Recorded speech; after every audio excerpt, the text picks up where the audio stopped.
សួស្តីអ្នកទាំងអស់គ្នាថ្ងៃនេះគឺខ្ញុំមានជាមួយនឹងប្រភេទនាឡិកា Smart Watch ជាប្រភេទ Ultra 9ដែលដូចក្នុងវីដេអូដែលបង្ហាញអញ្ចឹងបើប្រអប់មកដំបូងគឺយើងឃើញថ្នាំសារស្ភៅណែនាំហើយនេះដែរគឺជាតួនៃនាឡិកាក្បាលនាឡិកាយើងណាកលេចមកគឺថាស្អាតប្រកបពីដាក់សារនេះហើយទៅស្អាតជាងនឹងទៀតហើយនាឡិកានេះមានទំហំរហូតដល់49មីលីម៉ែត្រអាចពាក់បានទាំងមនុស្សស្រីទាំងមនុស្សប្រុសពាក់បានដូចគ្នាហើយយើងកលេចទៅមើលមុខនាឡិកាតែម្ដងគឺឃើញថាមានប៊ូតុងចំនួន2នៅខាងស្ដាំមកវាដែលយើងអាចធ្វើការពង្វល់វាក៏បានចុចក៏បានហើយសម្រាប់ទៅលើ touch វាក៏ឃើញថាលឿនដែរចំពោះមុខងារដំបូងនេះឃើញថាមានការវាស់ចង្វាក់បេះដូងការហាត់ប្រាណជាការដើរមុខងារបង្ហាញថ្ងៃខែឆ្នាំមានកាសចូលសម្រាប់ឲ្យបងប្អូនគណនាលេខ alert សារនៅពេលដែលមានគេឆាតមកហើយកន្លែងនេះមាន Dynamic Island ទៀតហើយរត់តែពិសេសគឺអាចដាក់តាំងរូបភាពបងប្អូននៅលើនាឡិកាហ្នឹងតែឃើញថាមាន game ចំនួន2សម្រាប់ឲ្យបងប្អូនអាចចុចលេខបានហើយក៏អាចធ្វើការចុចលេខ call ចេញ call ចូលបានដូចគ្នាហើយបងប្អូនតែសួរខ្ញុំថាតើអាហ្នឹងអាចដាក់ SIM បានអត់សម្រាប់ model Smart Watch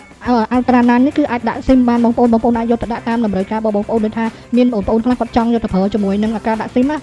ហើយនាឡិកាហ្នឹងដែរក៏សម្រាប់ភ្ជាប់ជាមួយនឹងទូរស័ព្ទដូចគ្នាបងប្អូនសួរថាបើសិនជាភ្ជាប់ខ្ញុំអត់ភ្ជាប់ជាមួយទូរស័ព្ទបានអត់ត្រូវតែភ្ជាប់បងប្អូនដើម្បីបានមុខងារផ្សេងៗដូចជាមុខងារសុខភាពកីឡាដាក់តាំងរូបភាពដាក់នៅលើអីគឺត្រូវតែភ្ជាប់ជាមួយនឹងទូរស័ព្ទទៅម្ដងមុខងារបន្ទាប់នេះគឺខ្ញុំចង់បង្ហាញពីការចាក់ចម្រៀងនៅលើទូរស័ព្ទប៉ុន្តែមិននៅលើនាឡិកាវិញទាំងអស់គ្នាអាចស្ដាប់បានណានេះខ្ញុំកំពុងចាក់ក្នុងលើ YouTube ទូរស័ព្ទប៉ុន្តែនៅលើ speaker របស់នាឡិកាតែម្ដងអាហ្នឹងវាប្រៀបដូចជាការ remote ចឹងទៅ scope ចង់ឆ្វេងទៅមុខទៅក្រោយគឺនៅលើនាឡិកានេះស្ដាប់ឮបានតែមិនមែនន័យថា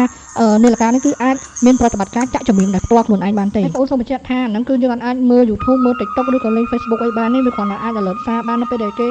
ផ្ញើមកបងអញ្ចឹងកន្លែងទៅមើលមួយឈុតនេះតើយើងទទួលបានអ្វីខ្លះសម្រាប់មួយឈុតវាគឺយើងទទួលបាននាឡិកាមួយខ្សែសារមួយជាមួយនឹង screen ដែលខាងខ្ញុំ free ជូនខ្សែដែលខ្ញុំកំពុងតែរៀបបង្ហាញបងនេះគឺជាខ្សែដែលខ្ញុំត្រៀមថែមជាមួយនឹងបងមួយដោយសារតែឃើញថាយកមកមួយឈុតវាមានខ្សែក្នុងឈុតវាមួយប្រខ្មៅអញ្ចឹងណាចឹងជាមនោចេតនារបស់ខ្ញុំគឺខ្ញុំថែមខ្សែចំនួនបងដែលមានតម្លៃ$4អញ្ចឹងបងអាចរើសបានឧបមាថាបើខ្ញុំចាប់ទៅបានអានេះរីជូនអញ្ចឹងខ្ញុំនឹងដាក់អាហ្នឹងទៅជូនបងអាចរើសបានទេណាដោយសារតែខ្សែនេះគឺខ្ញុំមានច្រើនម៉ូដវាខុសគ្នាវាខុសគ្នាប៉ុន្តែដោយសារតែខ្ញុំ